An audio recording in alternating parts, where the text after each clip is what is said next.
Hello everyone. ലൈഫിൽ success ആയിട്ടുള്ള ആളുകൾ പലപ്പോഴും പറയുന്ന ഒരു കാര്യമുണ്ട്, ഫോളോ യുവർ പാഷൻ. ഇത് കേൾക്കുമ്പോൾ നമ്മളിൽ പലരും ചിന്തിക്കും, എങ്കിൽ എൻ്റെ പാഷൻ ഏതാണെന്ന് കണ്ടുപിടിച്ച് അതൊന്ന് ഫോളോ ചെയ്തേക്കാമെന്ന്. അങ്ങനെ ഇരുന്ന് പാഷൻ ഏതാണെന്ന് ചിന്തിക്കാൻ തുടങ്ങി കഴിയുമ്പോഴാണ് പലപ്പോഴും നമ്മൾ ആ ഒരു സത്യം തിരിച്ചറിയുന്നത്, എനിക്കങ്ങനെ പ്രത്യേകിച്ച് പാഷൻ ഒന്നുമില്ല. എങ്ങനെ നമുക്ക് നമ്മുടെ പാഷൻ കണ്ടെത്താം? യഥാർത്ഥത്തില് പാഷൻ എന്ന് പറയുന്ന ഒരു കാര്യം നമുക്ക് ഡെവലപ്പ് ചെയ്ത് എടുക്കാവുന്ന ഒരു കാര്യമാണ്. ചില വ്യക്തികൾക്ക് കൃത്യമായ ഒരു പാഷൻ അവരുടെ ലൈഫിൽ കാണും, പക്ഷേ നല്ലൊരു ശതമാനം ആളുകൾക്കും അവരുടെ പാഷൻ ഏതാണ് എന്ന് പലപ്പോഴും ലൈഫിൽ തിരിച്ചറിയാനായിട്ട് സാധിക്കില്ല എന്നുള്ളതാണ്. അപ്പോൾ നമ്മുടെ പാഷൻ തിരിച്ചറിഞ്ഞ് അതിനെ ഡെവലപ്പ് ചെയ്തുകൊണ്ട് വന്നാൽ നമ്മളുടെ ലൈഫിൽ നമുക്ക് സക്സസ് ആകാനായിട്ടുള്ള സാധ്യത വളരെയധികം കൂടുതലാണ് എന്നാണ് റിസർച്ചുകൾ പറയുന്നത്. വളരെ സിമ്പിൾ ആയിട്ട് ഒരു എക്സാമ്പിളിലൂടെ നമുക്ക് നമ്മുടെ പാഷൻ എങ്ങനെ കണ്ടെത്താമെന്നുള്ള കാര്യങ്ങൾ നോക്കാം. നമ്മളൊക്കെ സ്കൂളിൽ പഠിച്ചുകൊണ്ടിരിക്കുന്ന സമയത്ത് സ്പോർട്സ് ഓരോ ഐറ്റത്തിലൊക്കെയും പങ്കുചേരും അല്ലെ. സ്കൂളിൽ പഠിക്കുമ്പോൾ നമുക്ക് ഇഷ്ടമുണ്ടായിരിക്കാം, ചിലപ്പോൾ ഇഷ്ടം ഇല്ലാഞ്ഞിട്ടായിരിക്കാം. സ്കൂളിലുള്ള എല്ലാ സ്പോർട്സ് ഇനങ്ങളിലും ഒക്കെ നമ്മൾ അറിഞ്ഞോ അറിയാതെ താല്പര്യം ഉണ്ടെങ്കിലും ഇല്ലേലും ഒക്കെ പങ്കുചേരും. ഉദാഹരണത്തിന് ഇപ്പൊ cricket, football, basket ball, swimming, അങ്ങനെ പല ഇനത്തിലും നമ്മൾ സ്കൂളിൽ പങ്കെടുക്കാറുണ്ട്. അങ്ങനെ സ്കൂളിൽ ആനുവൽ സ്പോർട്സിന്റെ ഒരു ഇത് വരുന്നു. നമുക്ക് അതില് ഏതെങ്കിലും ഒക്കെ ഒരു ഇനത്തിൽ പാർട്ടിസിപ്പേറ്റ് ചെയ്യണം, ഗ്രൂപ്പ് ഐറ്റത്തിലൊക്കെ പാർട്ടിസിപ്പേറ്റ് ചെയ്യണം എന്നൊക്കെ ഓർത്ത് ക്രിക്കറ്റിലോ ഫുട്ബോളിലോ ബാസ്കറ്റ് ബോളിലോ ഒക്കെ ഒരു ആളായിട്ട് ചേരാമെന്ന് കരുതിയപ്പോൾ ആ ഒരു ഇതെല്ലാം ഫില്ല് ചെയ്തു, ടീമെല്ലാം ഓൾറെഡി സെറ്റായി. ഇനി ആകെ മിച്ചമുള്ളത് സ്വിമ്മിങ് ഇനം മാത്രമാണെന്ന് കരുതുക. അപ്പൊ നിങ്ങൾക്ക് എന്തെങ്കിലും ഒരു സ്പോർട്സ് ഇനത്തിൽ പങ്കെടുക്കണമെന്ന് വളരെ ആഗ്രഹമുണ്ട്, ഏതാണെന്നൊന്നും തീരുമാനമില്ല. അങ്ങനെ നോക്കുമ്പോൾ ബാക്കി എല്ലാത്തിലും ടീമിലെ മെമ്പേഴ്സായി, ഇനി മിച്ചമുള്ളത് സ്വിമ്മിങ് മാത്രമാണ്. അങ്ങനെയെങ്കിൽ സ്വിമ്മിങ് എന്തിനേലും ഒന്നിന് ചേരണം എന്നുള്ള ആഗ്രഹത്തിന് പുറത്ത് നിങ്ങൾ അതിന് ജോയിൻ ചെയ്യും.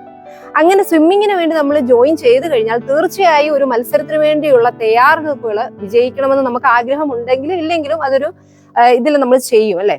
അങ്ങനെ നമ്മൾ അതിന് വേണ്ടിയിട്ടുള്ള പ്രാക്ടീസുകൾ ആരംഭിക്കും. അങ്ങനെ പതിയെ നമ്മൾ പ്രാക്ടീസ് ചെയ്ത് അതിന്റെ പല സ്ട്രോക്കുകളും ഒക്കെ നമ്മൾ പരീക്ഷിച്ച് കഴിയുമ്പോൾ അല്ലെങ്കിൽ അതൊക്കെ പഠിച്ചു കഴിയുമ്പോൾ പതിയെ നമുക്ക് അതിനോടുള്ള ഒരു താല്പര്യം ഡെവലപ്പ് ചെയ്യുകയാണ്, ഒരു ഇൻട്രസ്റ്റ് തോന്നും.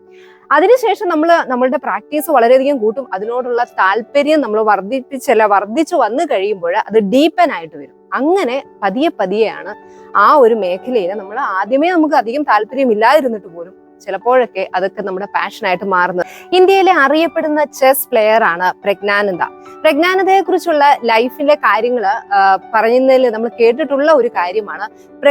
പ്രഗിന്റെ സഹോദരിയും ചെറുപ്പത്തിലെ വളരെയധികം TV കണ്ട് സമയം കളയുന്ന രണ്ട് കുട്ടികളായിരുന്നു.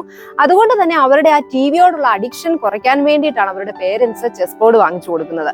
അതിൽ നിന്ന് തന്നെ വ്യക്തമാണ് ആ കുട്ടികൾക്ക് ആദ്യമൊന്നും അതിൽ താല്പര്യമുണ്ടായി അവരങ്ങോട്ട് ആവശ്യപ്പെട്ടിട്ടല്ല അവർക്ക് ചെസ് കളിക്കാനായിട്ടുള്ള ഫെസിലിറ്റീസ് വീട്ടുകാർ ചെയ്തു കൊടുത്തത്.